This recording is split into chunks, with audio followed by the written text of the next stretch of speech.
Okay, we are live. Hi, this is William Ramsey. Welcome to William Ramsey Investigates. On today's show, of a very special guest, returning guest. His name is Dr. Hans Utter, last name spelled Utter. And this will be our part 4 of a series titled MKULTRA, Music is the Weapon, from Manson to the Technotronic Control State. He's one of my most listened to shows, really, like the last show was one of my most listened to shows ever. And I Locked In for sure. It was one of my most listened to shows. So I'm delighted to have him back. And this will be just kind of a continuation of the ongoing series. So if you haven't heard the other 3 shows, I would recommend you go check that out. We also did a couple shows together. We did one about the sick, depraved world of Alfred Kinsey, and then I think it was with Sean McCann, the genetic holocaust, kind of what's going on with this bioweapon and stuff like that. But again, we're going to talk about this one, MKUltra, Music is the Weapon, Part 4. So Dr. Hans Utter, welcome back to the show. Hey, William, thank you for recognizing my degree, right? Okay. My PhD that almost killed me. No, it's tough. It's hard. Yeah, here's the thing. You're also going to show off not only your intellectual prowess, you're going to show off your musical prowess right now. Is that right? As an intro? Well, I hope I don't show off. I just, I'm dealing with the new Technotronic non-working tech grid, right? So I decided once I got things sort of working, I said, I'm going to play some guitar because I get, contacts people that say, well, you're just talking, you're just, you don't. So I just want to show I can play guitar. I'm just going to do a little guitar here. Let's see. Here we go.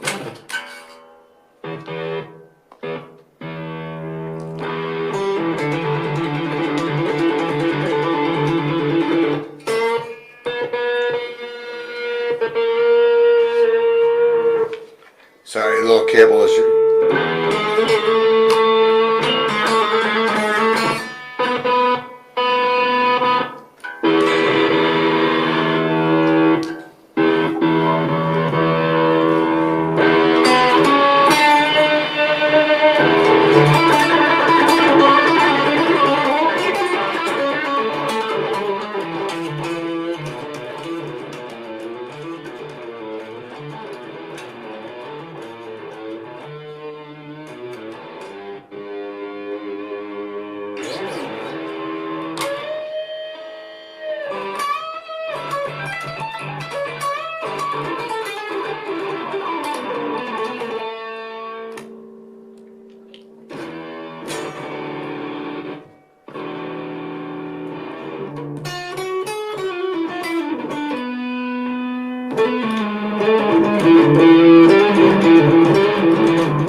All right.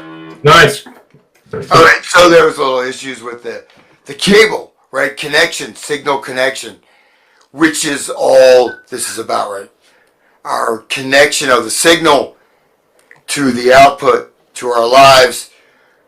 How do we be or become in this world, and not become lost by these things that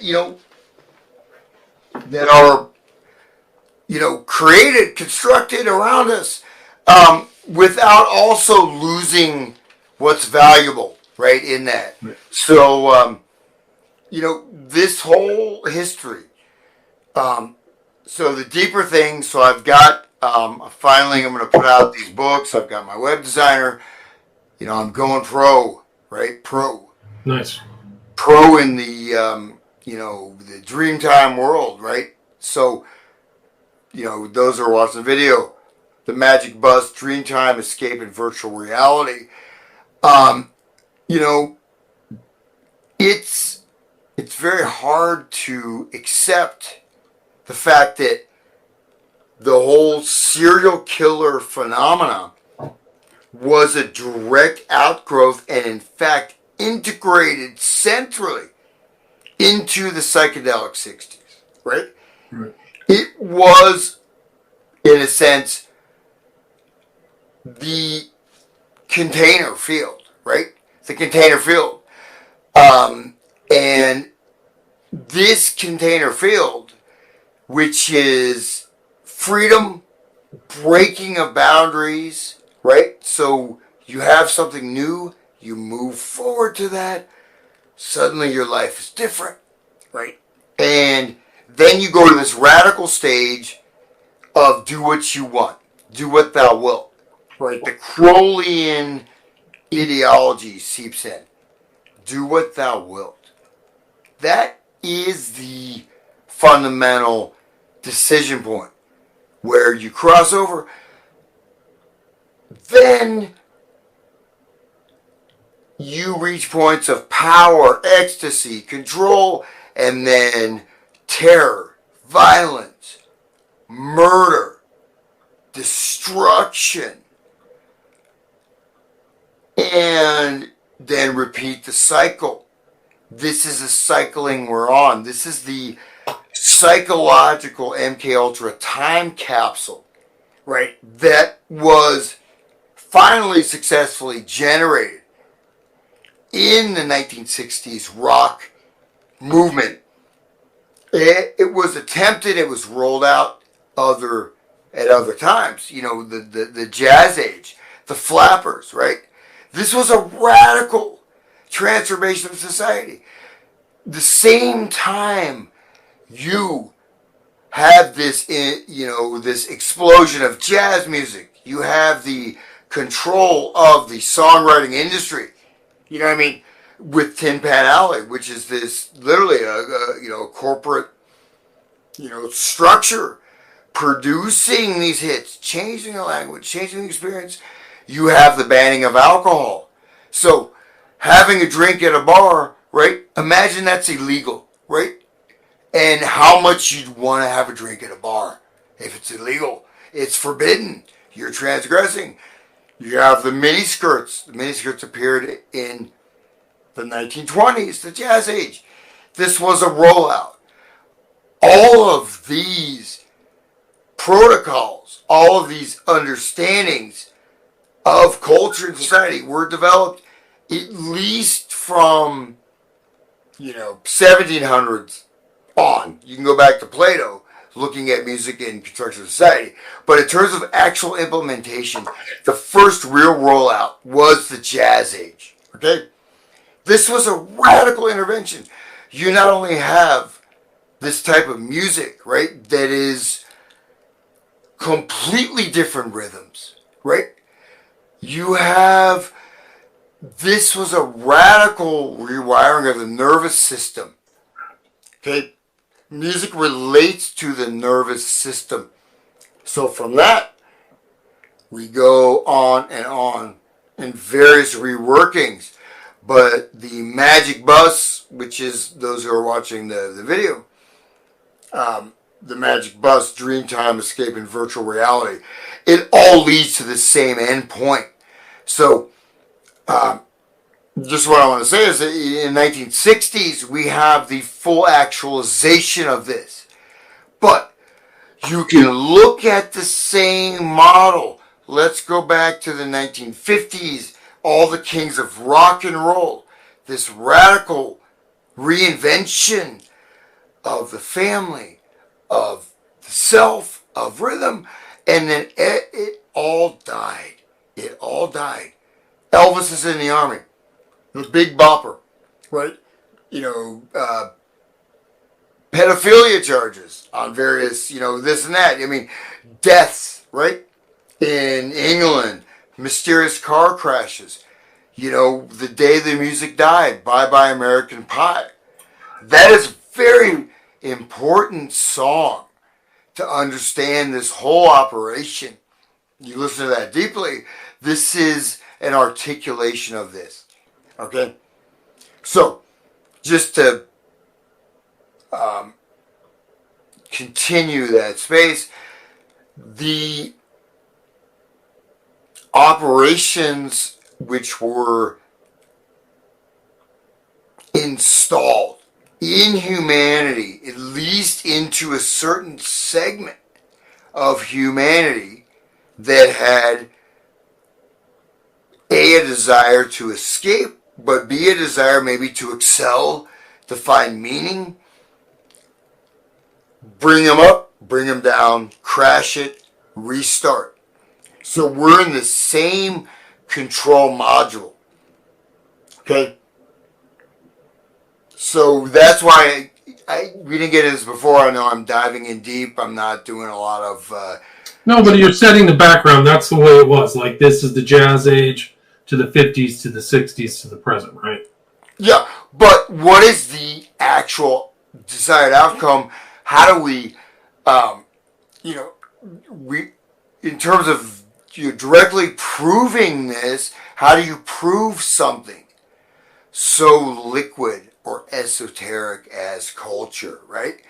We don't even know how much music has influenced us, whether we choose to be aware of it or not. But everyone says that, this 1960s, right? It was this freedom. But what did it translate into? It translated into the alchemical destruction satanic rituals of Altamont. Altamont was the mirror of Woodstock, right? Forwards and backwards. The Black Mirror, so to speak. Yeah, and in the middle you got Manson, and Manson ties it all together, which will hit. And Manson ties directly into actual experimentation on populations of rats. Well, no, I mean, they did it with rats. They did methamphetamines and LSD because rats have very similar grouping behaviors to human beings. Interesting. And from these experiments, you have Charles Manson. And the person doing these experiments, who had funding and a lot of stuff has disappeared, but was actually Manson's parole officer. And so he's, running the hate free medical clinic with the office for Jolly West in the clinic and doing the LSD experiments with the methamphetamines, which is, I'm in Ohio, right?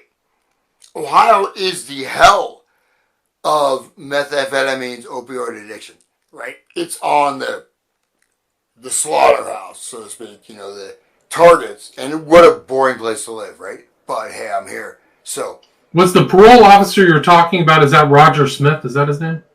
Yeah. And I'll pop that book out. Okay. With the he was like a doctor. It's weird to have a parole officer who's a doctor, right? What the whole thing was very mysterious because he was getting let off. He's getting picked up, on freeways, with 15-year-old girls with tons of drugs in the car on parole, right? And just getting let go. They're turning a blind eye. And in fact, his parole officer was not even in the same county. So it was totally anomalous. And actually, his parole officer is the one that took Charles Manson, this, psychotic career criminal, and introduced him into LSD. And in short order, he became this Christ-like guru figure.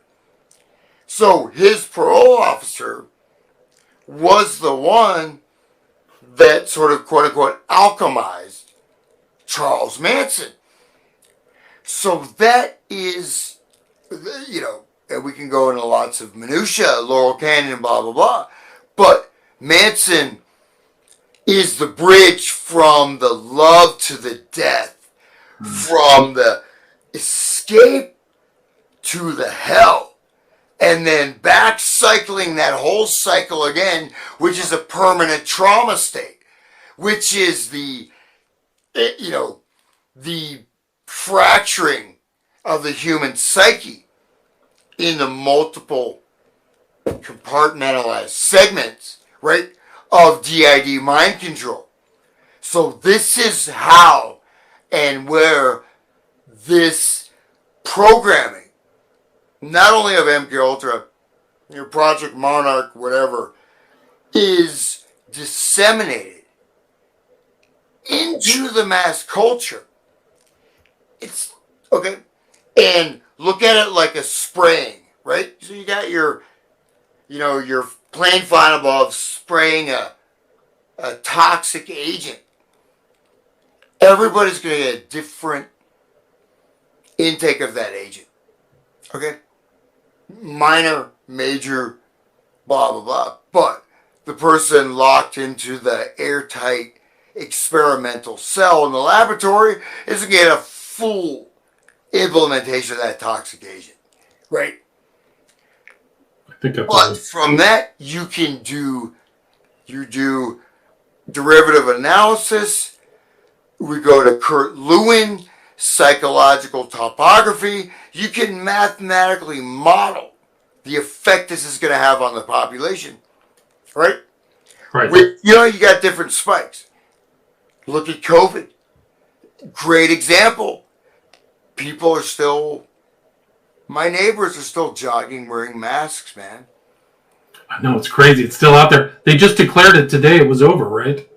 People are still masking up. I mean, not that the WHO is ever legitimate or anything, but they just declared that it was over. Powerful. Well, so please chime in, man. I dropped a lot of things that we'll flesh out as we go into it, but what I'm trying to say is that I'm talking about MKUltra, and as a tangent, there's that movie MKUltra, right? Right. I don't know. I couldn't get through too much of it. It looked like, come on, dude, don't use pink titles. Just learn how to make film. Okay, even though my background, I look like Satan because of my camera. But the thing is that this model, what I'm trying to do is reveal the substructure. And in order to understand it, okay, music is the key, is the core, is the way, not only of the entire system, but how to unwind the system. Because it's not only your intellect, right? Your senses, your body, what you experience of your body, but your endocrinal system. Okay? This goes to the base of the spine. Right? This becomes indoctrinated on a spinal glandular level, which is what music allows to happen. So, by understanding this pattern, we can snap it, we can cut it. So I'll leave it there, William. And please, hey, last thing I'll say, I want to thank you so much for having me back on. Yeah, my pleasure. But the music isn't important. They studied MKUltra. Part of it was like sound, influence of sound and stuff like that. A lot of people don't know that they were studying that aspect. They just see it as drugs. But imagine if they're studying drugs and sound and isolation and sensory stimuli, visual stimuli. They were doing the full suite of the five senses on people. So they might have learned something about how to get that sound into people to manipulate them, right? Yeah, well, the thing is that, I can scroll through this so those who watch the video. So like the magic bus, right? So this is the bus of culture, right? So this artifact, right, the Dayglow bus, out of nowhere, from Mars, right? Right. Dropped into the experiential spectrum of basically 1950s America, which it's very hard for us to kind of go back to that, right? But this is a very anomalous, right? Look at these colors, these day glow. The thing is, they're dissonant, they're jarring, they're actually not comfortable, right? They make you, you know, they distort perception, right? And Right, but the bus, like, so you have the magic bus of the Beatles. We mentioned that last time. But you even have the bus of Manson too, right? Like these buses went out from like nowhere into the common culture. It's so strange. The Merry Pranksters, all that stuff. Well, this is so I'm just kind of do a little bit of review we covered before, but this 100% the research for tying everything together, and I even have the meetings from 1890s, 1920s to dial this in, right? So I'm not just speculating on this. Even though people refer to it, so it's but cred to Tim O'Neill, right? So Tim O'Neill, participant observation of Smith, his parole officer, just quoting from Chaos, O'Neill's book, The Marketplace of Speed, Violence and Compulsive Methamphetamine Abuse. This is before we have a meth epidemic. I didn't know what meth was until probably, Like, this is in the Haight-Ashbury LSD scene became the methamphetamine scene. Okay, they transitioned. It was a methamphetamine scene. The LSD only lasts so long, right? You have these, desocialized communities living in almost sort of, rat havens, whatever, which is rat havens, right? The hippies. Right. They're based on rats. All experimentation, giving rats LSD, then methamphetamines. So, okay, again, quote from the book, page 301. But the paper, The Marketplace of Speed, Violence and Compulsive Methamphetamine Abuse, does describe the nature of participant observation, which Smith wrote forced the social scientists to break with the law. Okay? Breaking with the law. Jolly West has his LSD, safe houses, right? Okay. Right. Hiding in a deviant group, he had to convene with drug users. This is a quote from Smith, Manson's parole officer, that they can trust him with information which in other hands would place them in jeopardy, and perhaps most important, he must resolve the moral dilemma of something which he may find morally objectionable. At best, probably by association, he could himself be arrested. In a very real sense, he becomes a co-conspirator with information and insight under normal conditions the average citizen would be obliged to share with law enforcement. He must try to understand what individuals within the groups feel, how they view the straight world, how they avoid arrest or detection. So, Smith ran the ARP out of the Haight-Ashbury Free Medical Clinic, HAFMC, which had just opened in the previous summer.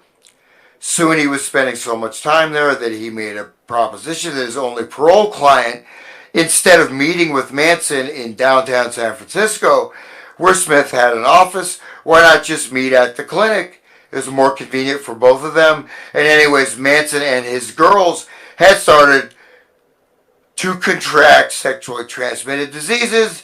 The clinic could treat them for free.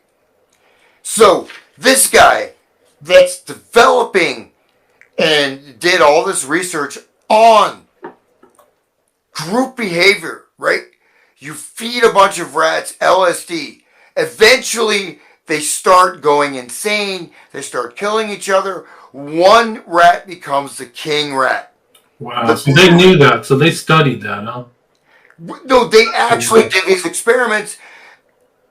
And his parole officer was doing this research at the time. They took Manson, who was a hardcore, antisocial son of a bitch, right? Not a pleasant person, not social, right? Not attractive, from the worst of the worst, and turn him with LSD. He suddenly becomes a Christ figure. He becomes a guru. Who gave him LSD? His parole agent. His parole agent transformed him into the guru. Right. At the same time, they're running experimentation. And here's the clincher, and I can go to many other details, but that group behavior, right? Where that alpha male rat, right? The guru rat, the Charles Manson rat, takes control, has a harem of women, right? The other male rats are either killed or become slaves, and so the slaves enforce a hierarchy, and they have within their slave architecture, they have a certain hierarchy within that, right? But they're still subservient to the masters, and all the females are just the tokens of the master rat. Wow. Wow. And from that, they went into methamphetamine. Wow. And what happened in Haight-Ashbury was a massive meth speed scene that is almost unknown, right? You have the Summer of Love, you have the LSD scene, then you have methamphetamine, hardcore methamphetamine scene. And that's what they said killed the Summer of Love was the meth. That's what drove everybody out, is my understanding. So there was like a really good vibe, and then it went sour. Do you ever hear that? Well, that is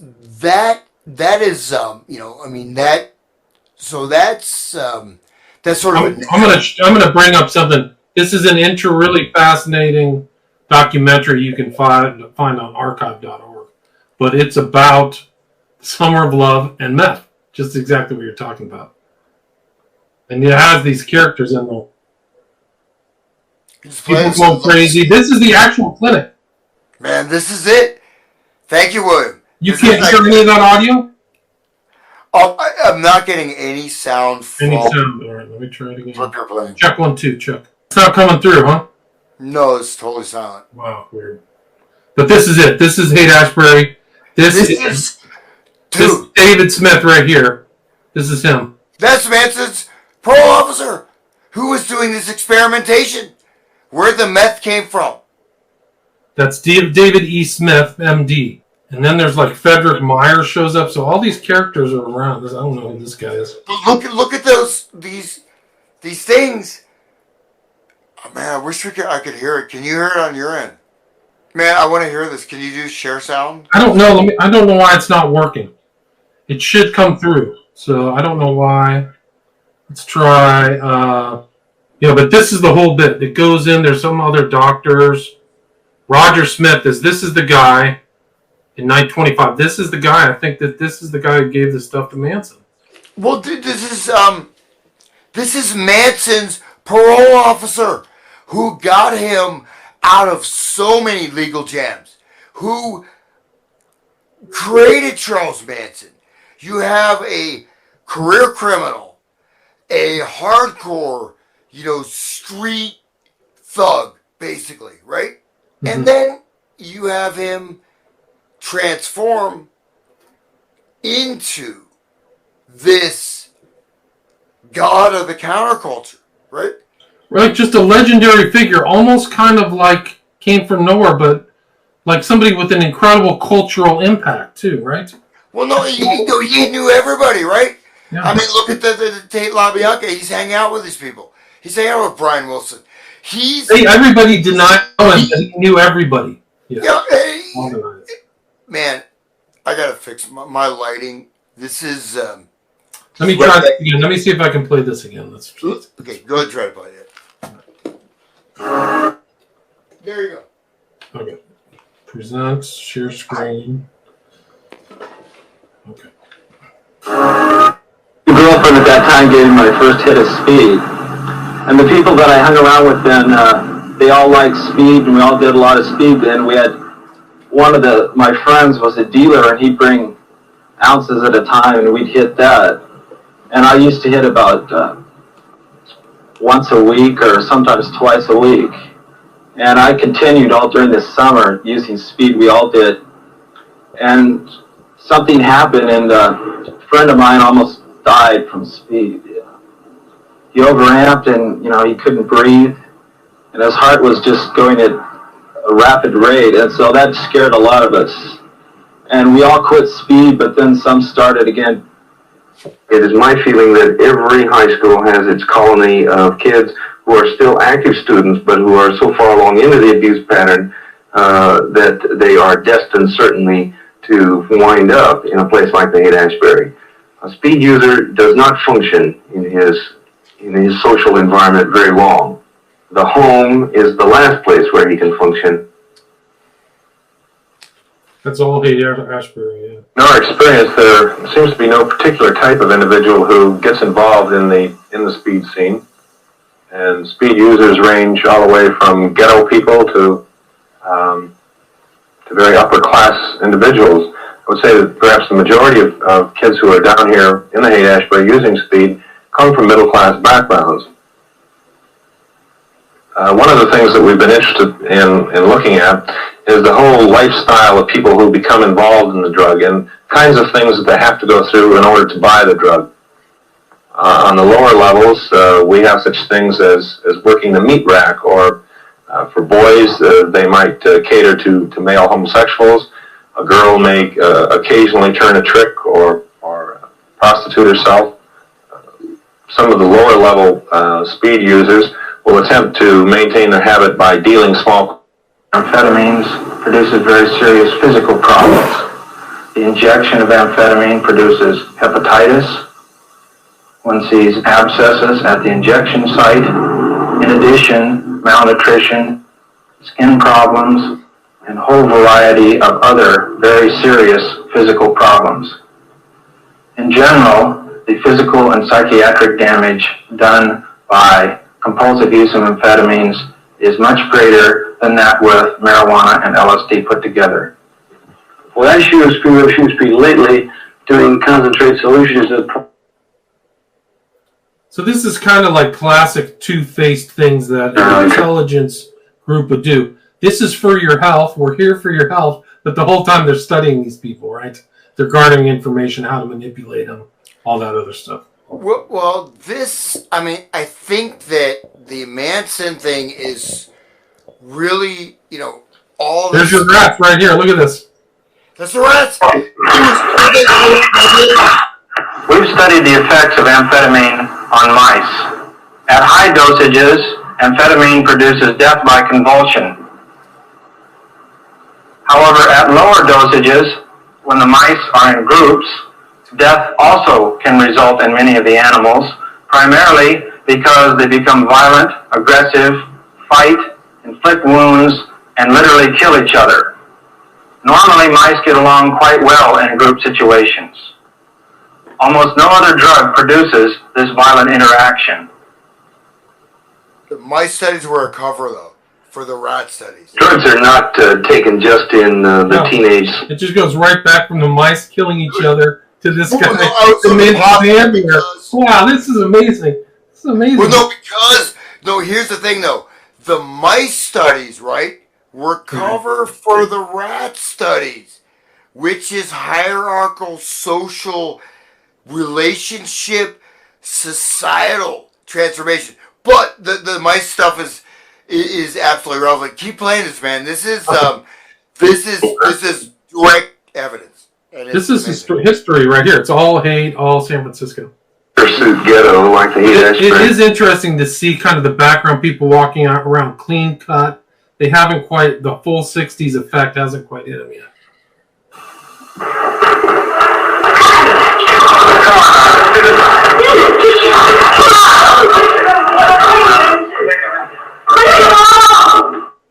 Produced it, you got to check out these names. Who's Richard Scott?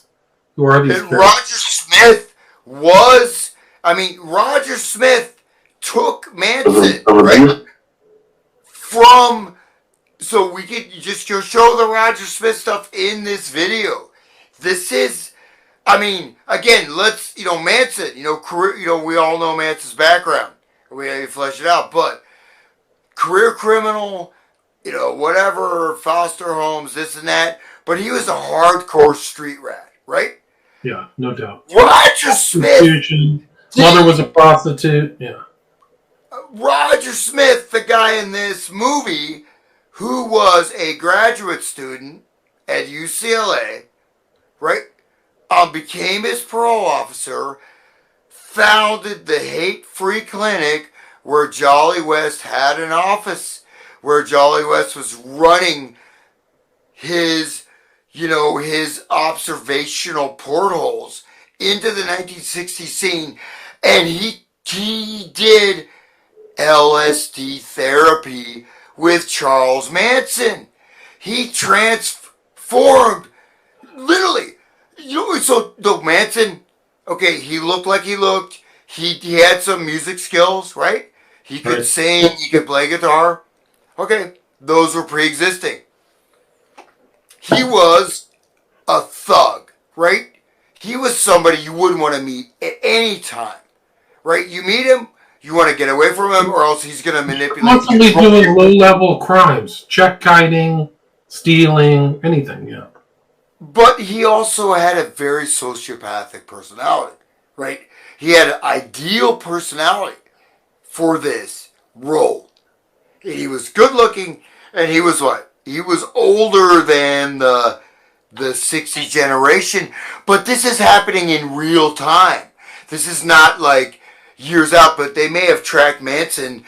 What I would argue is that we can go back, you look at the Macy conferences, the, cerebral inhibition, the first conference in the 40s, cerebral inhibition means hypnosis. Then you have a bunch of conferences on inducing psychological disorders through psychedelics, mind manipulation through psychedelics. You have the, what did you call that? A schizo creation. You had a word for that. Schizogenesis. Yeah. Generation of schizo. The exoteric, exogenous. Exogenous means outside the organism, right? Exogenous generation of schizophrenia. But you have these individuals, these groups, we can go deeper and deeper or back, but we want to look at mass manifestations of psychological phenomena, destabilization, core pivot figures, and Manson is airdropped out of nowhere. So the guy is a street hustler, he's a violent thug, he's, he probably, he did some pimping. He's attractive to women. He's a manipulative person. Totally manipulative. And he's older than everybody, like you said. I think he was like 36 or 37, and his whole rest was 20 or 21. 16 to 22, 23, 24. You know what I mean? Like very young. All right? But that's it. Operation Chaos, right? It's the whole theme of O'Neill's book. I've interviewed O'Neill about that book, by the way. People can go back and look through my catalog and see that interview. But yeah, he makes a pretty good point. Yeah. But no, I'm highlighting this, which you brought up, which is an important point in his book. But just to bring this up by putting that video up, right? This is if you look at the music and the whole system, the whole articulation of this, right? I mean, it's in your face right here. Okay? Yeah. Even though, again, the mice studies are, the rat studies, they have this like Lord of the Flies thing. The rat stuff is way deeper. You know what I mean? But you know what's interesting and odd, Hans, is like it may not, you would like just the Manson family may be just a small part of it because they did weird shit to the who are all it's weird stuff. Excuse me. In the Bay Area with all the biker gangs, they were heavily involved in amphetamines. That was kind of their thing, but that's probably what made them so hyper violent. And people, these scientists probably knew that. Let's give them all amphetamines and they'll go berserk, which is what happened. Like I grew up there. I remember the biker gangs. They're almost all gone now, but people stayed away from the biker bars because they're probably all angry and methed out, But think about meth though. Okay, let's see Okay, that's better. Oh my God, I don't look like a satanic devil. Yeah, they got rid of the little kid guy. He really doesn't have red hair, people. That's what you get for buying a $15.99 webcam.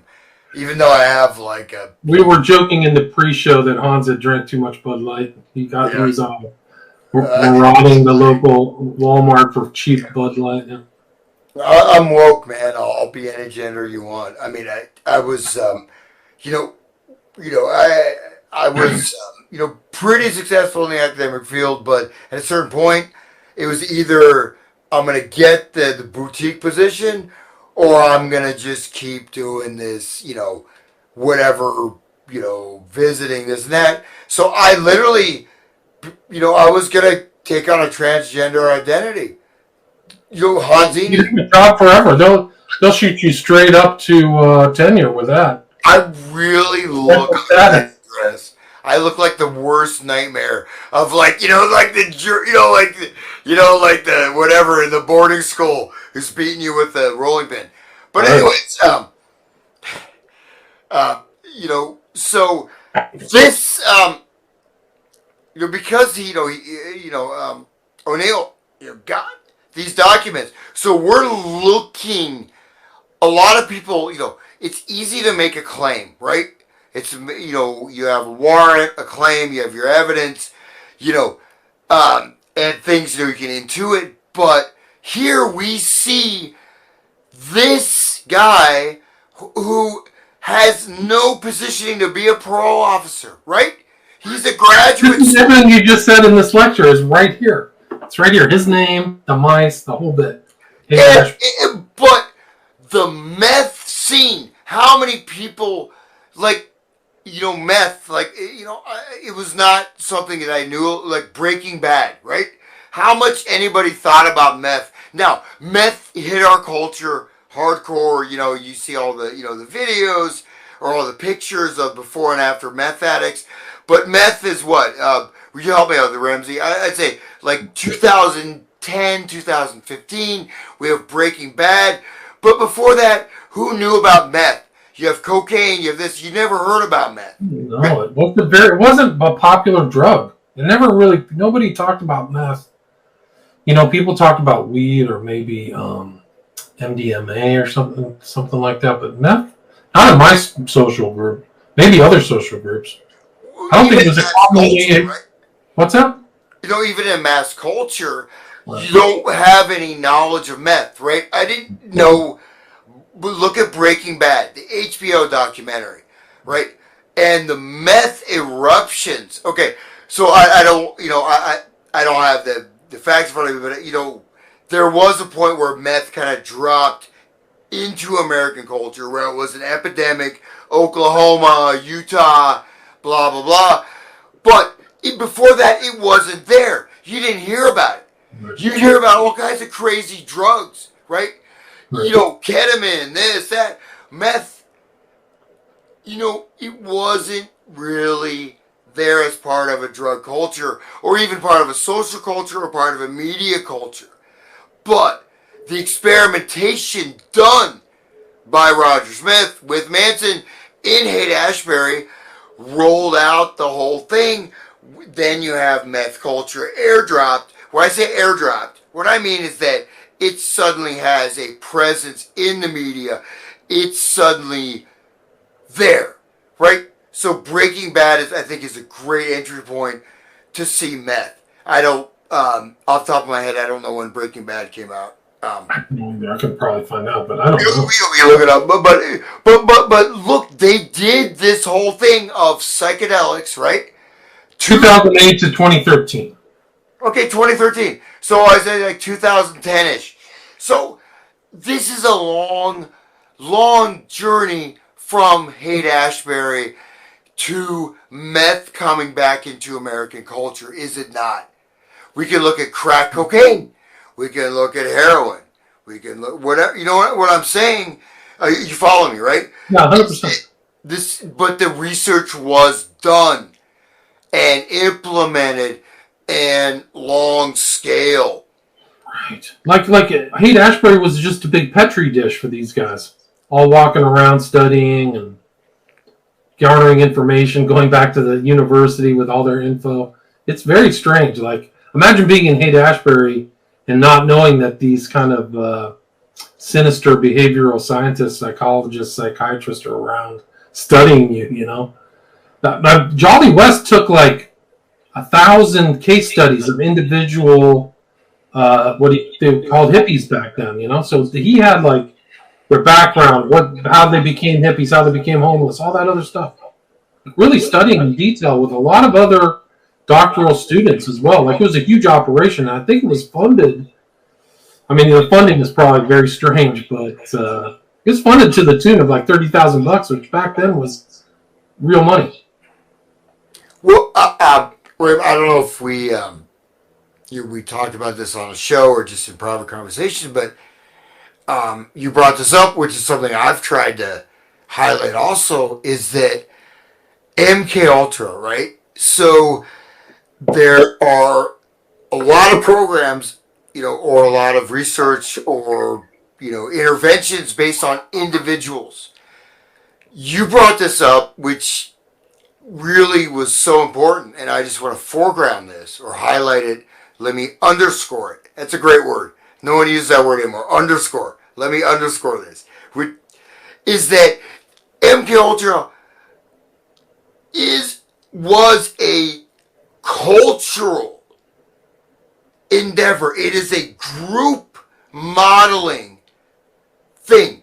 It's very different.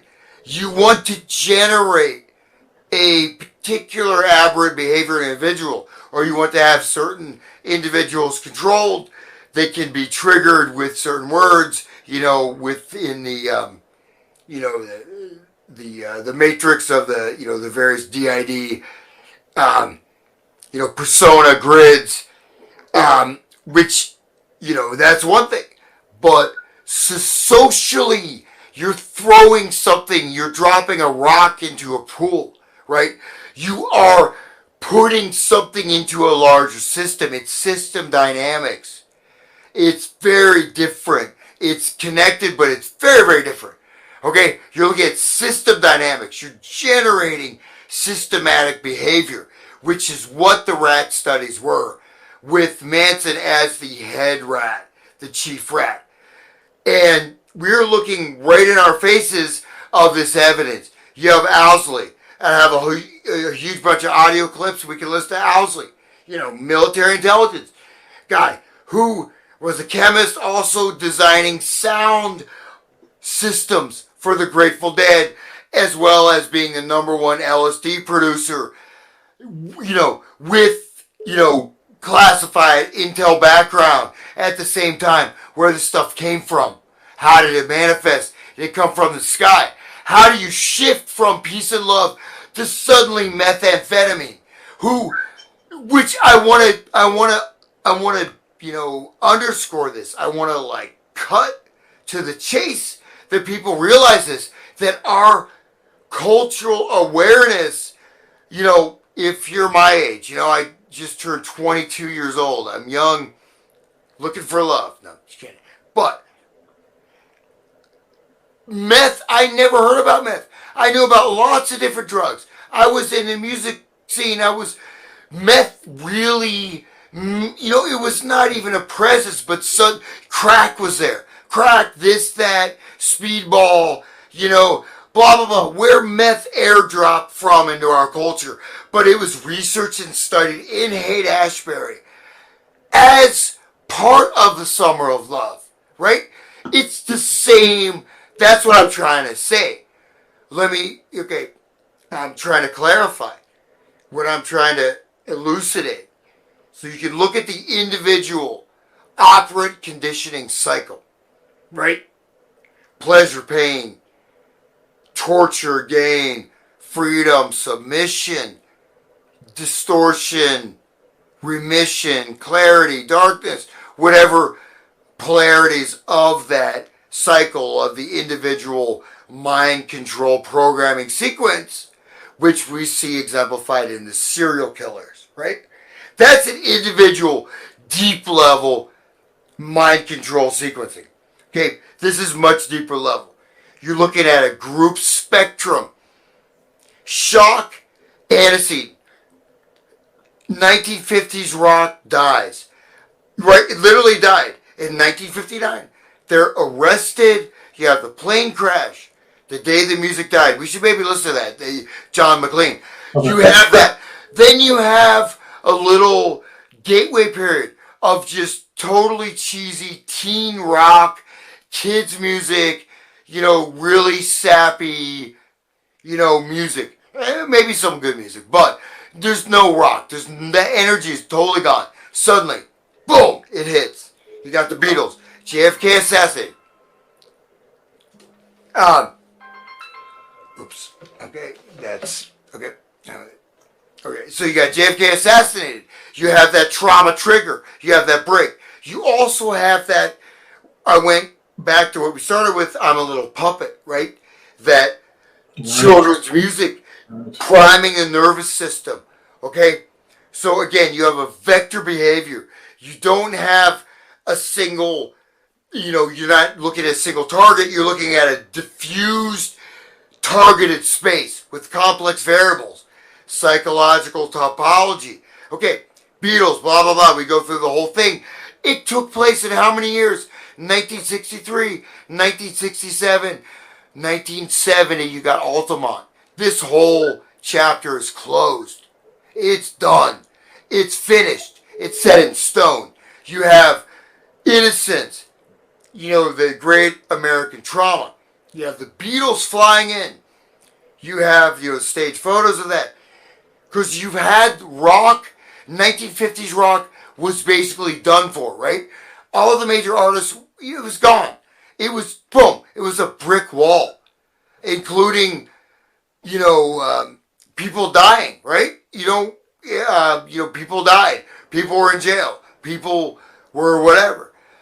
Then you have this swing, then you have the amp up, then you suddenly have Revolver, Beatles. Suddenly psychedelics hit. 1966, Rosemary's Baby, right? Rosemary's Baby. Psychedelics are introduced. Okay, then you have the end point of the 1960s was what? Manson. Right. The hippies are murderers. They're killers. The same time, bleeding right into that, you have LSD going directly into meth. People don't know that. I mean, speed freak scene. Grateful Dead lyric, driving that train high on cocaine. Right? Mm-hmm. Casey Jones, you better watch your speed. How many people really know that they do, and you have really good LSD, you have very bad LSD, you have STP, right? Okay, you have STP. You have a drug that will put you on a trip for 48 hours and create permanent psychosis. You have the LSD becoming the drug supply. You look at the drug supply to Woodstock, the bad LSD of Woodstock, right? The chemical input is shifting. Then you have the crash, the hopes and dreams, right? The emotional high. We're going to change the world. We're going to make the world a better place. Oh, we're not. Guess what? You're going to get a bunch of methed out, LSD influenced serial killers, and we're going to make sure this doesn't happen. Your dreams of change and changing everything. Isn't it's incredibly sinister to actually think that it was all culture, manipulation, and creation. William, follow me with this, right? Because I haven't really articulated this, that clearly before. But so we could bring up videos. I have tons of audio clips that we look at, but look at the Summer of Love, 1967. Okay? 1966. Now, in the intelligentsia, right? You have R.D. Lang, right? You know R.D. Lang, right? R.D. Lang, yes, I know that. R.D. Lang saying, using LSD experimentation with patients, saying that schizophrenia is actually sanity. When you think you're sane, you're insane. You got John Lilly programming and reprogramming the human biocomputer. Okay? You're using LSD in flotation tanks, blah, blah, blah. But the Lilly book, programming and reprogramming the human biocomputer, these are manuals. But R.D. Lang, right, is basically saying society is insane.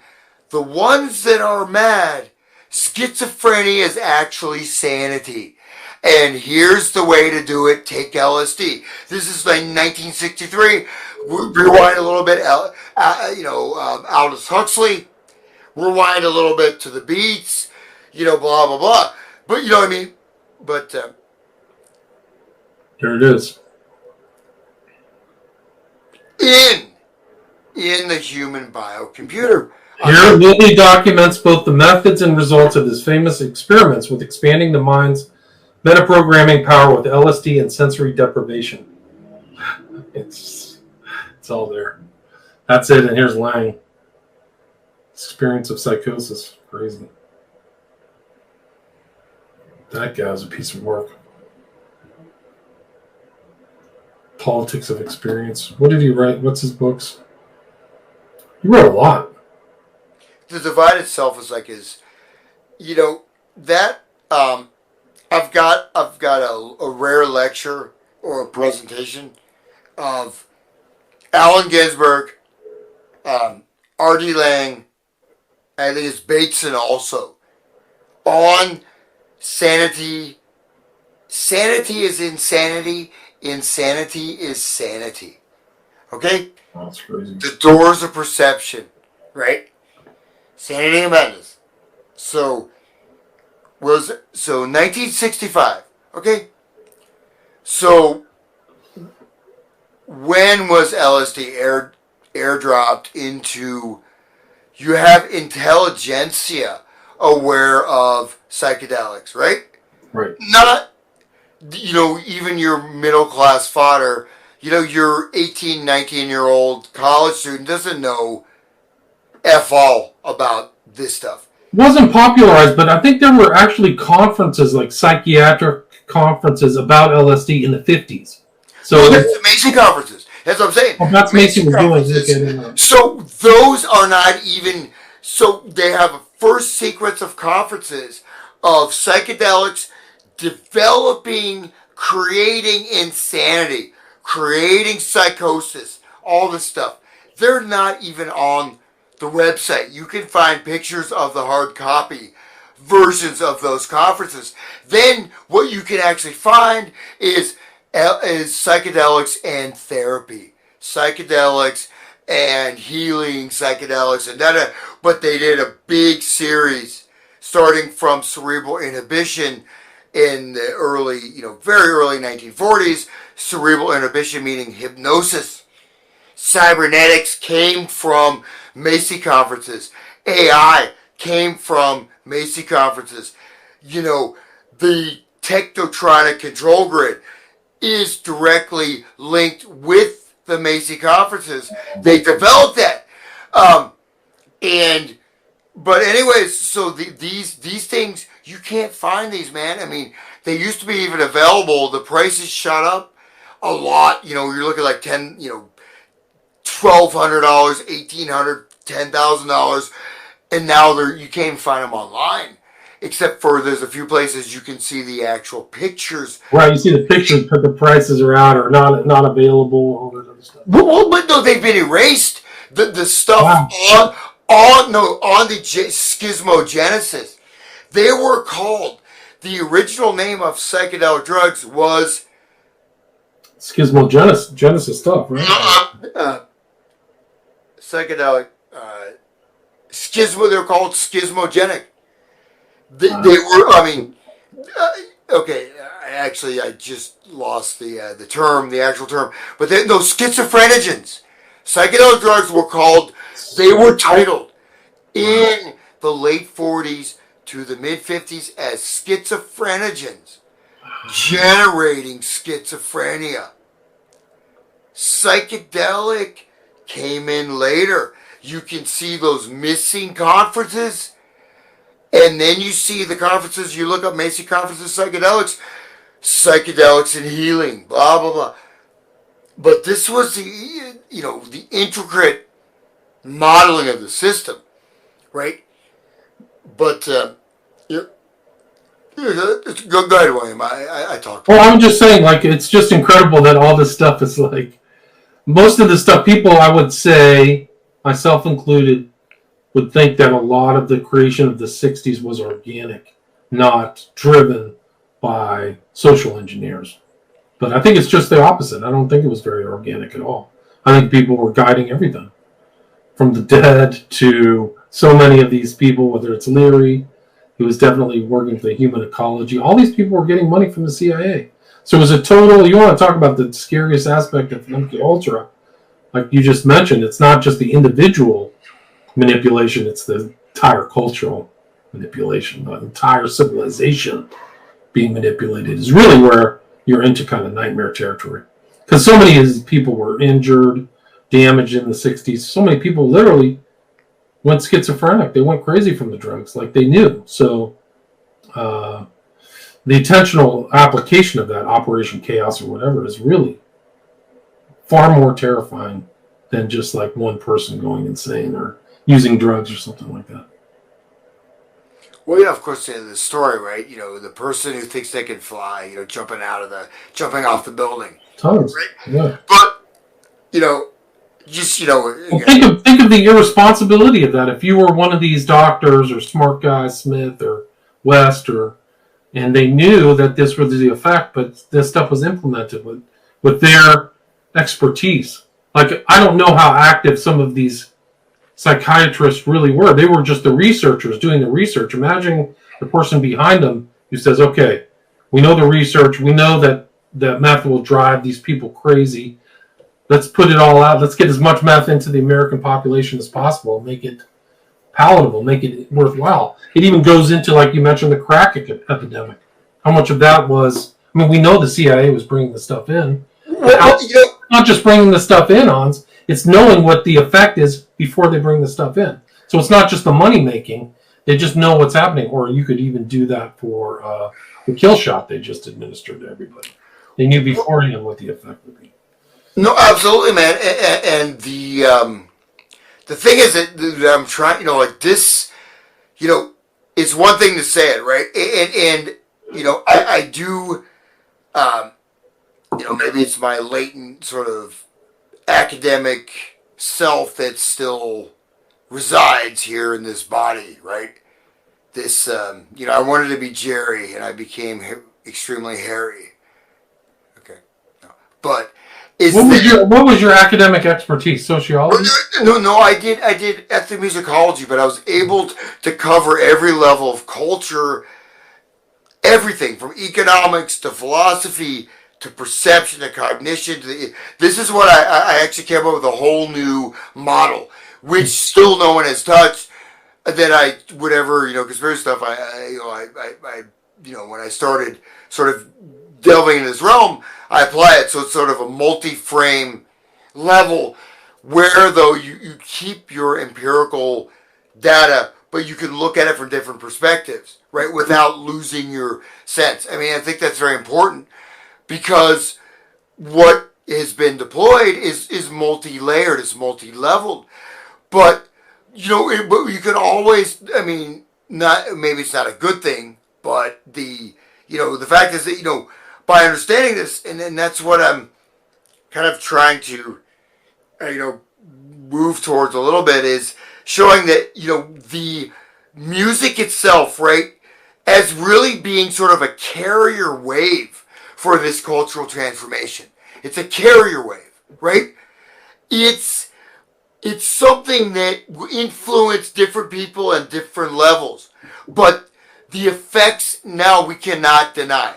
When I see people in my neighborhood still wearing a mask when they're jogging. That is driving a car or something like that.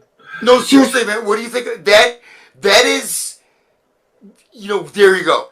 But carrier wave meaning it's a resonant thing that once you understand music, not only just as, it's music, but what is music? How does it affect your brain, your physiology, your mind and body? What kind of things are triggered in your own self, right? And this is a great way to totally unwrap and smash this whole system. Because we have literally whether, like, I grew up, right? I was a little kid. The serial killer stuff, it's terrifying.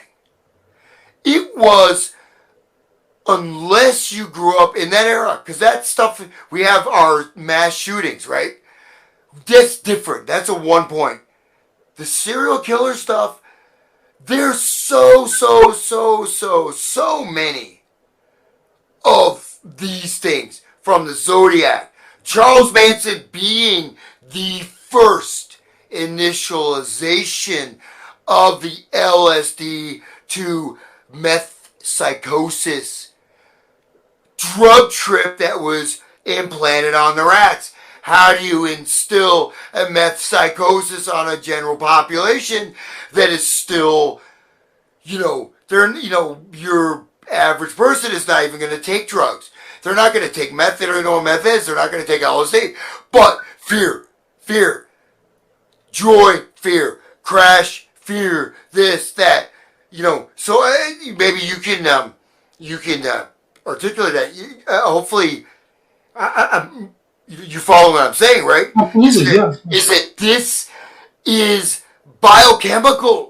It's not abstract. It doesn't need to be abstract because we have this influence in our own bodies, right? It's in our nervous system. It's in our central nervous system.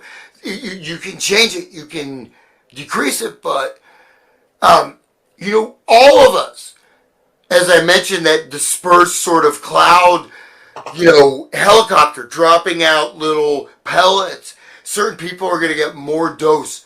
We're being these songs, the music, which I think now I am not noticing as much in my environment. Maybe I'm not going out that much. But you go to a grocery store, you go to a bar, you go to a salon. What's the background music? What is that triggering? This is your little trigger state that you're not even aware of. But this is the way to unwind it. So the music is almost like the magic dust that ties all this stuff together. So through that, we can pull it back. Go ahead. Right. But I mean, think about all the Beatles and all these famous musicians and their influence and all that stuff. You're still listening to it today. Sgt. Pepper's and all that stuff. So it's actually pretty intense to think about how encompassing it is, really, right? Well, why are we still listening to it, right?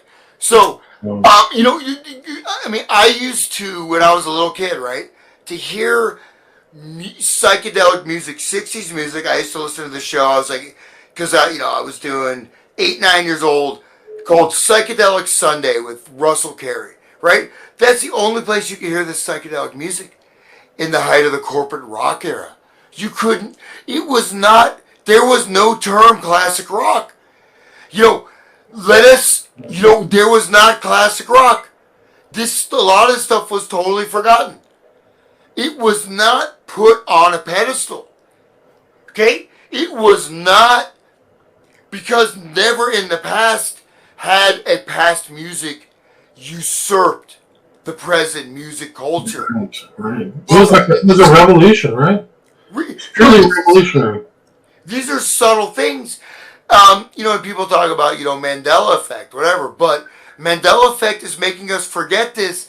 I'm just, casting those,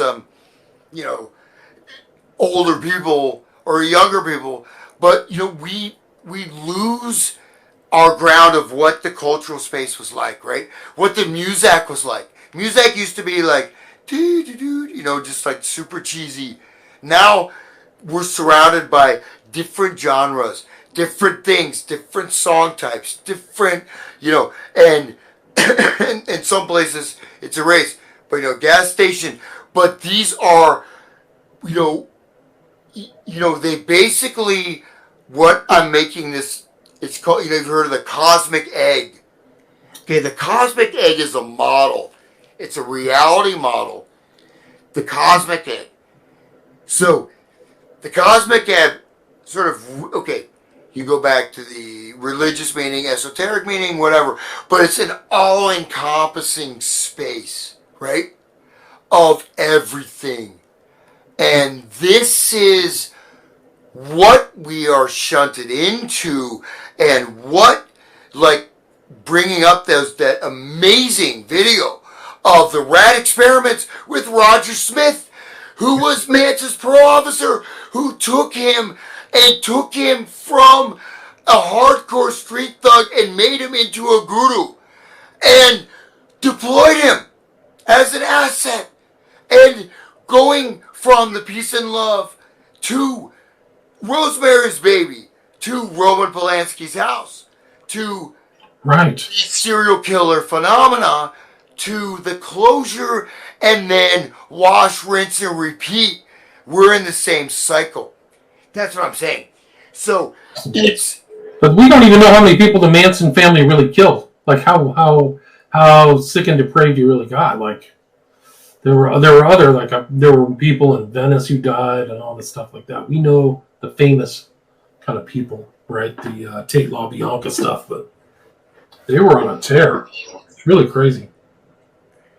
Well, yeah, I mean that whole thing. I mean, the Manson thing is really, really fascinating, right? I mean, and just as an aside, what do you think about, you know, a lot of people say like this is fake, that's fake. Manson never killed anybody, blah blah blah. I mean, I know certain things are absolutely fake, but I hesitate to jump to conclusions like that. Well, there were other suspicious deaths, like a suicide in Venice. I can't remember the guy's name. He was with one member of the family. Then there was another death, like somewhere in like South Bay, where Manson said go in there and kill somebody. So I think those are all probably correct. Those are the known ones. And then their lawyer, one of the defense lawyers, ends up dead in a river. So there's all kinds of weird stuff going on. Those are just the known ones. I mean, the Tate LaBianca is so strange. LaBianca, they didn't even know, right? So what did somebody say, go kill those people? Was that a mob hit? Was there some money exchanged? We'll never know, you know? But, yeah, there was murder all around them. Like, that's, just, I mean, you can just go through Bouzoulet and all those other characters. So, it was a rough group of people. So I don't think that they were like the apologists out there. I think are full of baloney. I'm not hearing the audio. Is it playing? It's something going on. I don't know why it's not. Okay, well, I think everybody can listen to the song. We can just bring up the lyrics of that. But it you know it is a very. I don't know if this guy did any other songs, you know, besides that. but it's. No, he did either. Nothing famous. You know, it's like the Cats in the Cradle, right? That's a great, you know, song. He did, you know, that was basically his song. And sometimes people are rolled out to do that. You know, and the thing is with the AI stuff, you never know what's being changed. Okay. Right. But I'll go read the lyrics real quick. So American Pie lyrics. Long time ago, I can still remember how that music used to make me smile. And I knew if I had my choice that I could make those people dance and maybe they'd be happy for a while. So there's a lot in that. I won't do, there's a lot of meaning. There's a whole, it's called psycholinguistics, right? Of psycholinguistics of lyrics. But we can see. So we have the past, but there's still something that made you happy, right? I mean, the music, like, you know, you were going to shows, man. You know, it made you happy, right? It It's not just like we're, this. Okay, anyways. Okay, but then February made me shiver with every paper I deliver. Bad news on the doorstep. I could not take one more step. So right here we have the encapsulation that you have this thing that's making people happy, and you can be part of it, and you can help to make the world a better place. And if you were lucky, you could do it, right? But then it says, February made me shiver, right? So you're a paper boy. Every paper I deliver. So this is our media encoding. Bad news on the doorstep. I couldn't take one more step. So here we have the encoding, right, of constant bad news. We have the sort of trauma-based mind control, or just our day, whatever. We're dealing with the daily news. I can't remember if I cried when I read about his widowed bride. His widowed bride. Unmarried, but widowed. Right? Pretty deep. You feel free to jump in. Well, I just like it's pretty remarkable. There's a reason why this song is always off reference, because I think it encapsulated that generation, right? And it's kind of the sinister aspects of it. Bad news, bad vibes, death. Because the fire is the devil's only friend. Oh, and as I watched him on the stage, my hands were clenched in fists of rage. No angel born in hell could break that Satan spell. And as the flames climbed high into the night to light the sacrificial rite, I saw Satan laughing with the light. Totally religious, Super religious. It's really, really deep. I mean, so we can go through every lyric and really understand it. That's a whole show, right? People have unpacked the song and all of its meanings, right? What it's specifically referencing and things like that. Yeah, I don't have that resource. I just, going for my own space here, but so I know there's things. But widowed bride, let's take that widowed bride. Chevy to the levee, but the levee was dry. So we have the Chevy. The Chevy, what Chevy represents? What American culture, right? The Chevy truck, right? Yep. Okay, this is the day that I die. This will be the day that I die. Did you write the book of love? And do you have faith in God above? If the Bible tells you so, do you believe in rock and roll? Can music save your mortal soul? And can you teach me how to dance real slow? Okay, we're going to dive into that, but this is for the listener, right? This is a pop song that I don't know much about Don. I know nothing about Don McLean. Oh, neither. But did you write the book of, is this be aware listener, right? In your own mind, right? Do you have faith in God above? Do you believe in rock and roll? Can music save your mortal soul? Make that decision, right? He's out before we go back to the up to the satanic sacrifice. He's saying right there, he's in the song lyrics, he's saying giving you a choice as a listener, as the experiencer. You know what I mean? Understand, even though it's not surface, it's priming you to make that choice. Do you go towards the dark? You go towards the light, right? Because you're not to get into spiritual stuff, but there's definitely a spiritual level of this. We have the technological grid, we have the rat experiments, we have the mass rat manifestation of humanity. But is there not a choice? Is there not a very strong esoteric connection with the serial killers as, mind control programming? Right. I mean, those are the secret operations that probably never came public, right? You and Cameron stuff came public, but what about the ones where they're taking in hippies and drugging the living daylights out of them and schismogenesing them, That's just what's incredible. And so that's the spiritual, cultural backdrop of this era is just so many deaths. Those serial killers, there was even one just in the Bay Area. Those ones in Santa Cruz or whatever were so whacked out. They were all on acid. I can't remember their name, but they were I think they were associated with like a guy who was in the mind control thing. Actually, the term serial killer was invented by a shrink at Stanford called Lund. Have you ever heard of him? Oh yeah, and and so again, That what I was getting to is Lund was the guy who oversaw these two skitzed out acid heads who were normal before they started taking acid, and then they just went on a rampage and killed people in Santa Cruz. It wasn't, what was the famous guy, the really tall guy's name who's on Mindhunter, who was in that same environment? What was that guy's name? I can't remember, but yeah, no, there's some weird things that happened in the Bay Area. well, there was the thing is that there's so many of them.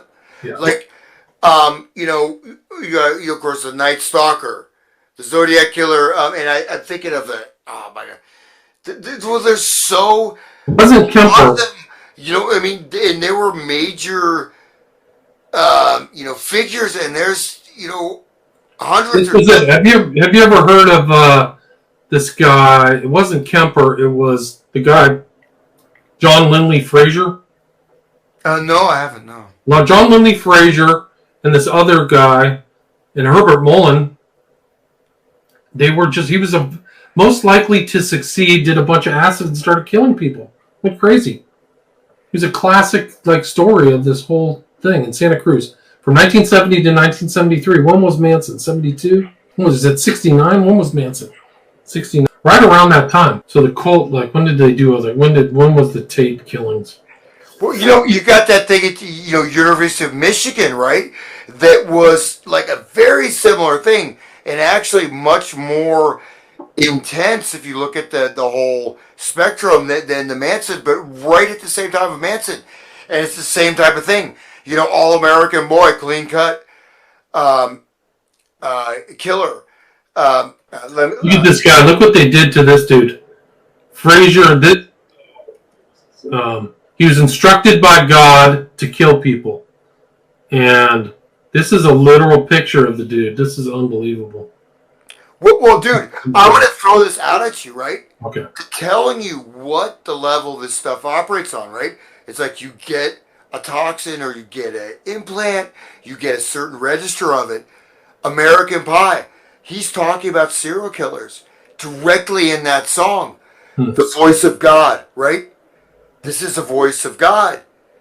I mean, this is the outline. I mean, it is, the lyrics are extremely deep. I'm sure there's lyrical analysis, but I'd rather do my own before I get impregnated with other things, right? But it's the voice of God, right? The voice of God. And then we got Michigan Murders, right? Right. With Ypsilanti Killers, the co-ed killer.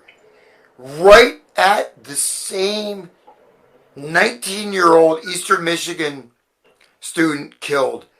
Right? The first victim, July 1967. Right at, see that, right? 1967. Hold on, let me go back. Yeah. So I think the Michigan Murders, this was because he went to the West Coast, right? So Collins, the Ypsilanti Ripper, right? Right at the Summer of Love. Sorry, Chapman. Wow. John Norman Chapman. Or John Norman Collins, his original name, he changed his name to Chapman.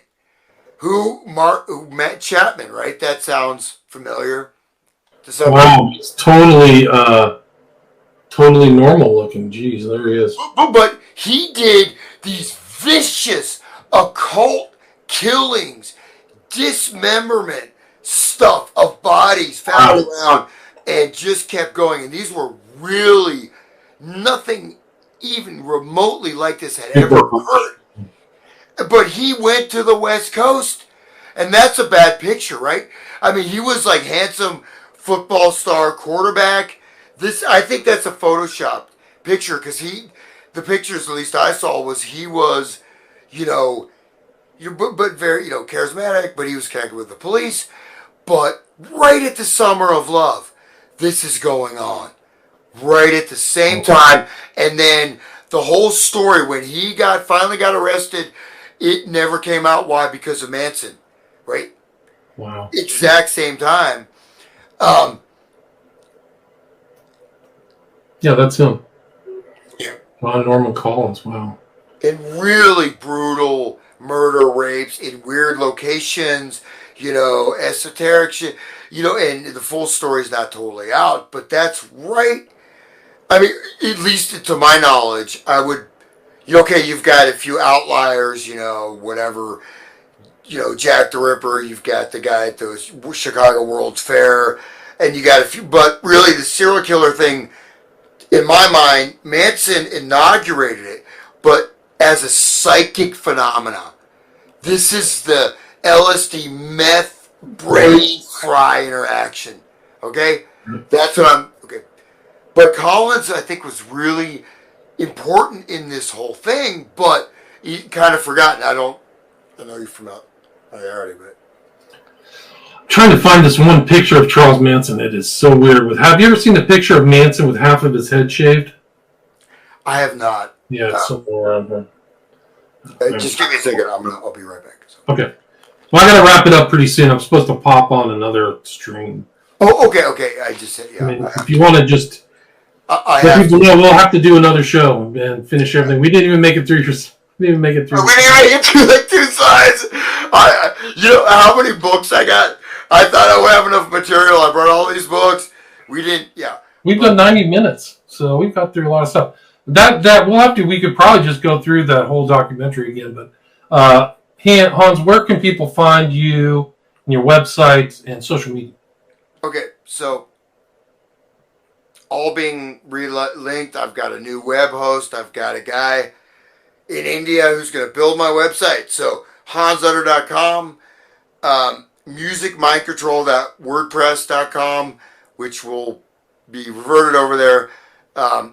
And Hans Utter at Facebook, and that's that's about it. Unless you send me a message in a bottle in my underground bunker. No. I'm getting this dialed in, but I've got this book coming out soon. What's the title? Do you have a working title? When do you expect to have it published? Well, I've got 3 separate volumes that will go into that main volume. So I'm starting out with, basically introduction, which goes through like music history, theory, and practice. I have something specifically on like what we're talking about. Then I have the sort of tie-in that goes in a lot of the more scientific aspects, as well as some of the esoteric aspects of it. Because it's all tied in, right? So and I've got some new music coming out. I have CDs available. Record stores up. I've got a funk album. Nice. I produced it. I recorded it. I play guitar on it. This is like the real deal. I'm playing at a motorcycle club, all black motorcycle club tomorrow. Sweet. I got, you got to keep the funk alive there, right? I can't, you can't BS in that situation. But yeah, so you can do some positive culture creation yourself, right? It doesn't have to be negative. Yeah, but I am, really the next, stage or plane is, it's very important to learn stuff, but also how to heal, to bring it back and to, start to reinvent humanity. Because we're being reinvented. We're being reimagined from the top down. We have to start to reimagine ourselves. You know what I mean? And not just on a discursive, just talking, but actually what to do. But just real briefly, which we didn't get into, is this whole, next show. This whole alchemical aspect. If you tie this into the prima materia, the